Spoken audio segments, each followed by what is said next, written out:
Assalamualaikum class 12 subject physics. Today's topic is transformer.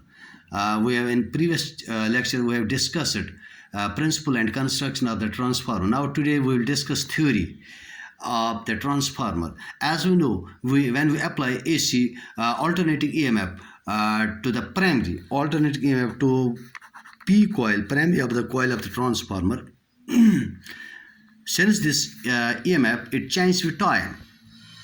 So the magnetic flux linked with the coil, magnetic flux linked with primary coil also changes with time. Now this primary coil, the magnetic flux linked with the primary coil also gets linked with the secondary coil, S coil. This magnetic flux which is linked with the primary coil also gets linked with the secondary coil, due to which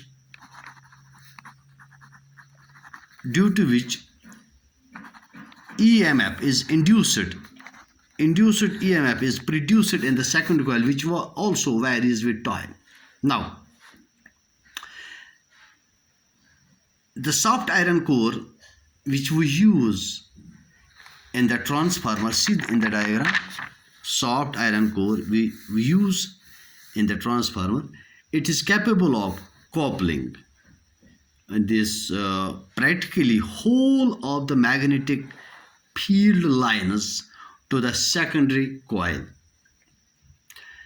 Now, if this magnetic lines, if all the magnetic lines remain confined to the soft iron core, then all the magnetic lines across the primary coil link up with each turn of the secondary coil. Therefore, magnetic flux linked with two coils, that is primary and the secondary coil, they are proportional to the number of turns in the primary and secondary coil.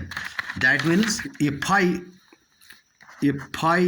P and phi S are magnetic flux linked with P coil and S coil, then at any instant, at any time t, then phi P is proportional to Np, phi S is proportional to Ns. The magnetic flux linked with primary coil and magnetic flux linked with second coil, they are each proportional to the number of turns in the primary and secondary coils.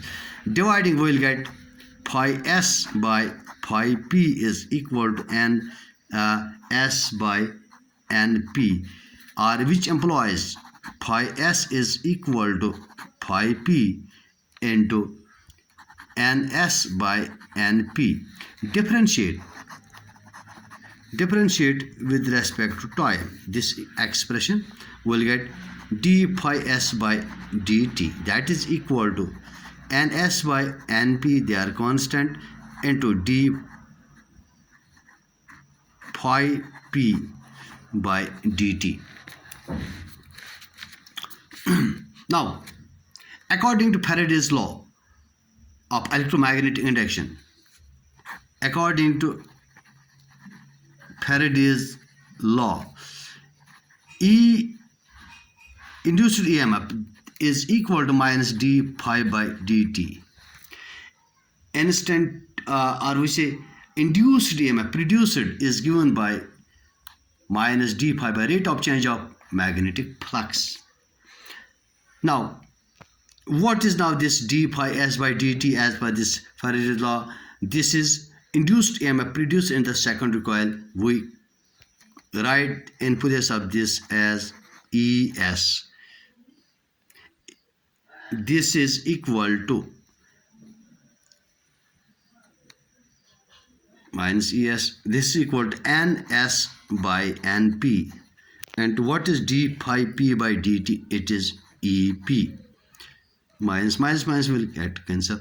We get es is equal to ns ns by np into ep.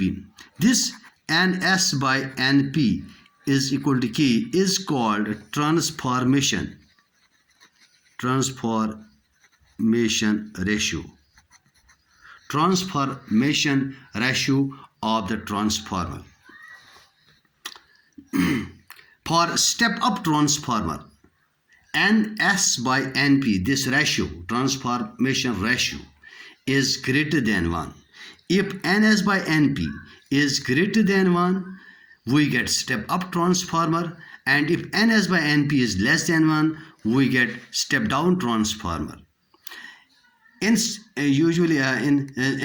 up transformer, the number of turns in the secondary coil are more as compared to the number of turns in the primary coil. That is, ns by np will be greater than 1. And in step down transformer, the number of turns in the secondary are less than the number of turns in the primary. That means this ratio will be less than 1. So in step down transformer, this is less than 1.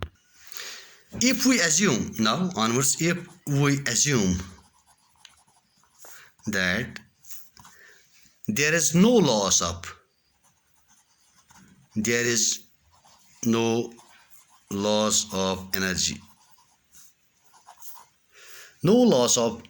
energy, then instantaneous input power, instantaneous output power is equal to instantaneous input power. That means instantaneous output power, which is ESIP, voltage into current, is equal to EPIP, which implies ES by EP is equal to IP by IS from this expression. So in step up transformers, here in step up transformer, as we know, in step up transformer, ES is greater than EP, because in step up transformer we get higher output as compared to the input. ES is greater than in step up transformer. In step up transformer, ES greater than EP. That means, which implies this IS is less than IP. IS is less than IP. Thus, in accordance with the law of conservation of energy, in step up transformer increases the voltage by decreasing the current. Thus, in accordance with the law of conservation of energy, a step up transformer increases the voltage by decreasing the current. Similarly, a step down transformer decreases the voltage by increasing the current. In other words, a transformer neither creates nor destroys the electrical energy. It simply transforms the voltage and currents, obeying the law of conservation of energy. That's all. Thanks.